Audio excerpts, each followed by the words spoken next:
نبی اکرم صلی اللہ علیہ وسلم کا پاک ارشاد ہے، ہر مہینے میں 3 دن کے روزے رکھنا ثواب کے لحاظ سے ساری زندگی روزے رکھنے کے برابر ہے۔ حج اور عمرے کی پابندی کرو، کیونکہ یہ فقر اور گناہوں کو اس طرح ختم کر دیتے ہیں جیسے آگ کی بھٹی لوہے کے میل کچیل کو ختم کر دیتی ہے۔ جس شخص نے اونٹنی کا 2 بار دودھ دھونے کے درمیانی وقفہ کے بقدر یعنی بالکل تھوڑا سا وقت بھی راہ خدا میں جہاد کیا، اس کے لیے جنت واجب ہو جاتی ہے۔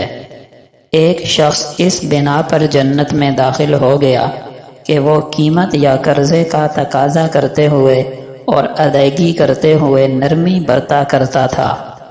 جس نے کسی تنگ دست کو مہلت دی یا اسے قرض معاف ہی کر دیا تو روز قیامت اللہ اسے اپنے عرش کے سائے میں جگہ دے گا، جس دن اس کے سائے کے علاوہ کوئی سایہ نہیں ہوگا۔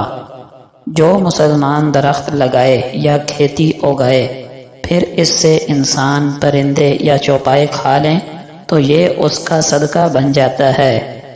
جو شخص مجھے 2 جبڑوں کے درمیان والی چیز یعنی زبان اور 2 ٹانگوں کے درمیان والی چیز یعنی شرمگاہ کے جائز استعمال کی ضمانت دے دے، میں اسے جنت کی ضمانت دیتا ہوں۔